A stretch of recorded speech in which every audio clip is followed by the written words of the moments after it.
Salam Indonesia, salam Nusantara dari Sabang sampai Merauke, dari Miangas sampai Pulau Rote.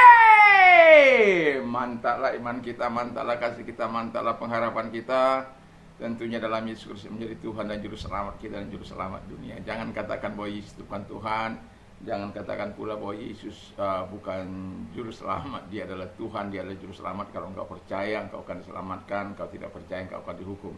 Karena Yesus sudah berkata, akulah jalan dan kebenaran dan hidup. Tiada seorang sampai kepada Allah kalau tidak melalui aku. Dan Rasul Petrus mengatakan, keselamatan tidak ada di dalam siapapun juga selain di dalam Dia, Yesus Kristus. Karena di bawah kolong langit ini tidak ada nama lain yang diberikan kepada manusia yang olehnya kita diselamatkan. Karena begitu besar kasih Allah akan dunia ini, sehingga Ia mengaruniakan anaknya yang tunggal, supaya setiap orang yang percaya kepada tidak binasa, melainkan beroleh hidup yang kekal. Dan Rasul Paulus mengatakan, dengan hati percaya dibenarkan, dan dengan mulut mengaku engkau diselamatkan.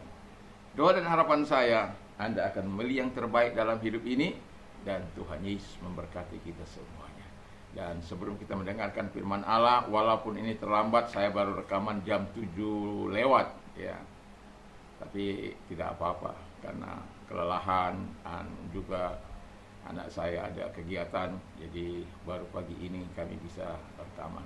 Tetapi tanpa mengurangi rasa hormat saya, kita terus akan berada di jalur Tuhan. Biarlah kekuatan Tuhan, kekuatan firman, kekuatan Roh Kudus, kekuatan iman, kekuatan doa menyertai setiap kita dalam menjalani hari-hari kita.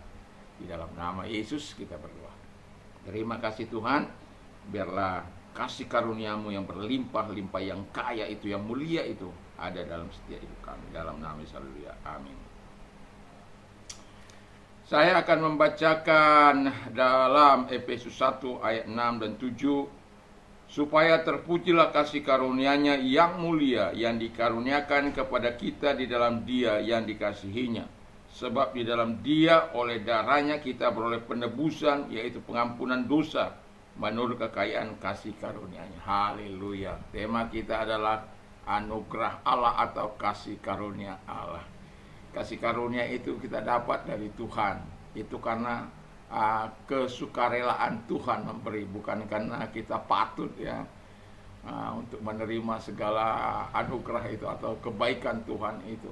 Bukan karena kita patut untuk menerimanya, tapi karena memang kasih karunia itu sangatlah penting bagi kita untuk kita mengalami penebusan atau redemption ataupun pengampunan. Kalau tidak ada pengampunan yang Tuhan berikan, kita tidak akan mungkin mendapatkan segala yang baik. Itu sebabnya kasih karunia itu sangat penting bagi orang-orang yang percaya, bagi umat manusia yang mau menerima Dia sebagai Tuhan dan Juru Selamatnya. Memang gak gampang, tetapi sebagaimana konsep pilihan itu akan kita tetap percayai bahwa Allah lah yang telah menentukan, memilih setiap orang-orang. Tetapi saya mau katakan, semua orang yang mau datang kepada Dia, yang mau menerima Dia sebagai Tuhan dan Juru Selamat, yang menyadari hidup ini karena kasih karunia-Nya. Dan itulah sebabnya saya mau katakan kepada kita, mari biar kita menerima kasih karunia. Karena Alkitab mengatakan, Alkitab berbicara soal kasih karunia yang seperti yang kita baca, kasih karunia-Nya yang mulia ya. Jadi kasih karunia yang mulia itu diberikan kepada kita. Wow. Jadi bukan seperti saya katakan tadi, bukan karena kita hebat, bukan karena kita kaya, bukan karena kita ganteng, bukan karena kita gemuk, bukan karena kita kurus, bukan karena kita mancung, bukan karena kita pesek, bukan. Allah yang memberikan secara sukarela kepada kita. Dan itu pun kasih karunia itu akan kita alami kalau kita mau menikmati kasih karunia yang diberikan oleh Allah itu. Ada banyak orang tidak mau menerima, buktinya masih banyak orang-orang yang tidak percaya. Tapi kalau engkau bisa menerima kasih Allah yang mulia itu, bersyukurlah. Dan kita bisa menikmati segala kebaikan dan kemurahan Tuhan, pertolongan Tuhan, pembelaan Tuhan di dalam setiap kehidupan kita, terutama dalam kehidupan sehari-hari kita, dalam melewati hari-hari bersama dengan Tuhan.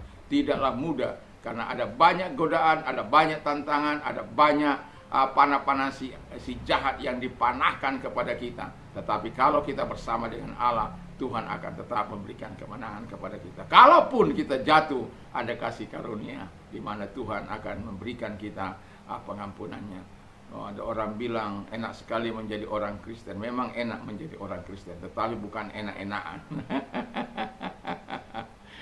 Kasih karunia itu bukan memang murah, tapi bukan murahan. Jadi kita ketika diberikan kasih karunia itu, rasa tanggung jawab kita untuk hidup bersama dengan Dia itu jauh lebih besar, ya. Dan kita sadari kita tidak akan mungkin bisa kuat menghadapi dunia ini, menghadapi setan yang sudah berpengalaman ribuan tahun, bahkan sorga pun bisa dimasukinya untuk menghancurkan Taman Eden. Dan kita tahu bahwa bagaimana manusia itu jatuh dalam dosa. Tapi kasih karunia, ada yang pertama jatuh, tapi ada yang kedua, Yesus Kristus memberi kasih karunia supaya kita kembali berhubungan dengan Bapa di surga. Dan yang kedua, kata firman Allah, Alkitab berbicara soal kasih karunia yang berlimpah-limpah. Di sinilah yang mau saya katakan bahwa ada penebusan di situ. Dalam gereja mula-mula, ya, kita tahu bahwa bagaimana penebusan itu terjadi, dan pencurahan darah, ya, dan pengampunan. Kita tahu kalau orang mau ditebus itu harus membayar sesuatu, ya. Dan demikian Yesus sudah membayar dengan harga yang lunas di kayu salib. Itu sebabnya kita mengalami penebusan dari Dia, mengalami pengampunan. Dia dosa-dosa kita diampuni dengan tercurahnya darah Yesus di kayu salib. Dan saya mau katakan kepada kita, itulah sebabnya Alkitab mengatakan kepada kita, kita bebas dari perbudakan dosa. Kalau kita diampuni oleh Tuhan, jangan lagi kita hidup dalam perbudakan dosa. Merokok masih merokok, berjudi masih berjudi, berzina masih berzina, mencuri masih berbohong masih berbohong. Harus ada transformasi yang Tuhan kerjakan, upah dari pengampunan dan penebusan Tuhan itu.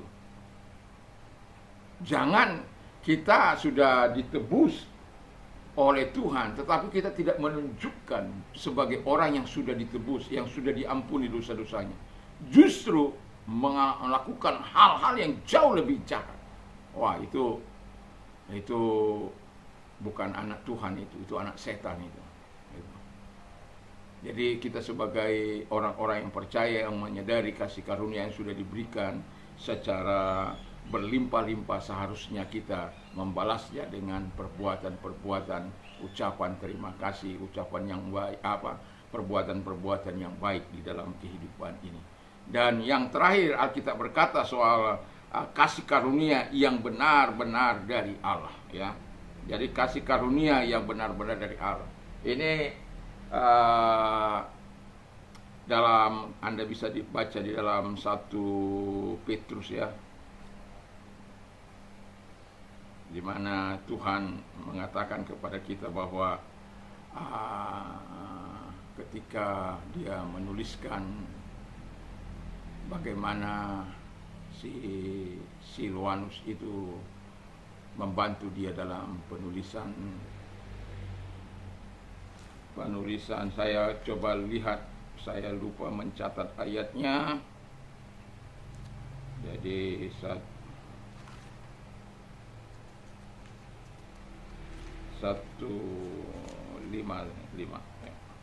Ini ayat yang ke-12. 1 Petrus 5 ayat yang ke-12. Dengan perantaraan Silwanus yang kuanggap sebagai seorang saudara dalam yang dapat dipercaya, aku menuliskan dengan singkat kepada kamu untuk menasihati dan meyakinkan kamu bahwa ini adalah kasih karunia yang benar-benar dari Allah. Berdirilah dengan teguh di dalamnya, ya. Jadi kalau Anda bisa berdiri teguh, itu karena akan kasih karunia. Anda dapat melakukan segala sesuatu itu karena kasih karunia. Anda dipercaya itu kasih karunia. Dan Silwanus itu adalah si Silas, ya, yang mengikuti pelayan Rasul Rasul Paulus, ya Anda bisa baca di dalam Kisah Rasul, ya, di mana dalam Kisah Rasul itu Kisah Rasul diceritakan bagaimana dia menyertai pelayanan Paulus. Nah, jadi kita bisa berdiri, kita bisa mendapatkan segala yang baik, yang indah, itu karena kasih karunia. Jadi kasih karunia itu bukan hanya soal pengampunan dosa, bukan hanya soal kehidupan yang sudah ditebus, tetapi juga penguatan dan segala hal yang Tuhan berikan, Tuhan anugerahkan kepada kita di dalam nama Yesus, agar kita tetap menikmati. Jadi dalam kehidupan kita sebagai orang percaya, biarkan kita menikmati segala kebaikan dan kemurahan Tuhan, dan biarkan kita menikmati segala pertolongan yang daripada Tuhan, dan biarkan kita menyadari kalau kita bisa berdiri sampai hari ini, kita bisa beriman sampai hari ini, kita bisa teguh iman kita sampai hari ini, itu karena kasih karunia Allah yang tidak pernah lepas dari setiap kehidupan kita. Biarkan kita memberikan yang terbaik, yang jangan pernah lepaskan dirimu dari kasih karunia Allah yang begitu mulia, yang berlimpah-limpah, yang sungguh-sungguh hanya datangnya dari Allah. Mari kita tunduk kepala kita berdoa. Terima kasih Bapa di surga, di dalam nama Tuhan Yesus Kristus, kiranya Allah yang besar, Allah yang dahsyat, Allah yang luar biasa senantiasa Kau nyatakan dalam setiap kehidupan kami, di dalam nama Yesus Kristus. Dan Tuhan Bapa di surga, biarkan terus kami menikmati. Dan kalau Engkau sakit, apapun sakit penyakitmu, percayalah Tuhan mampu menolong engkau, Tuhan mampu memberkati engkau di dalam nama Yesus. Mari kita berdoa. Kalau engkau orangnya, arahkan tanganmu kepada Tuhan dan tumpangkan di tempat yang sakit, kita akan berdoa. Tuhan Yesus, datanglah kepada mereka yang mengarahkan tangannya kepadamu dan menumpangkan tangan atas diri mereka yang saat atau orang lain. Di dalam nama Tuhan Yesus, mari engkau menyatakan segala kebaikanmu dan kuasamu dalam mujizatmu dalam hidup mereka. Di dalam nama Yesus, segala sakit penyakit yang mereka derita, baik mereka yang ada di rumah-rumah, di rumah sakit, dimanapun Tuhan, di dalam nama Yesus kami perintahkan keluar, dan oleh bilur daripada Tuhan Yesus mereka sembuh, oleh kuasa-Mu mereka sembuh. Terima kasih Bapa di surga, dan kami juga berdoa bagi mereka-mereka yang menghadapi persoalan masalah hari-hari ini. Kami doakan supaya kekuatan Tuhan, kekuatan firman ada dalam kehidupan mereka. Dan juga kalau engkau orangnya, mari angkat kedua belah tanganmu, dan dia mengatakan, marilah kepadaku hai kamu yang letih lesu dan beban berat, aku akan memberikan kelegaan bagimu. Hanya Tuhan yang mampu memberikan kelegaan engkau di saat yang penat, di saat yang lelah, di saat tangisan, jeritan, penderitaan. Kalau engkau percaya, mari kita berdoa. Terima kasih Bapa di surga, lihat tangan-tangan yang diangkat kepadamu, Tuhan topang mereka sebagaimana Kau mengatakan, aku menyertai mereka dalam kekuatan, dan aku akan melepaskan mereka. Lepaskan mereka Bapa di surga, di dalam nama Yesus Kristus. Lepaskan dari segala jeritan mereka, tangisan mereka, penderitaan mereka, masalah mereka, baik masalah kehidupan rumah tangga, kehidupan anak-anak, dan lain sebagainya, di dalam nama Yesus. Terima kasih. Biarlah kemuliaan diberikan hanya kepada Bapa di surga, dalam nama Yesus. Haleluya. Amin. Tuhan Yesus memberkati kita semuanya. Mantap, mantap, mantap.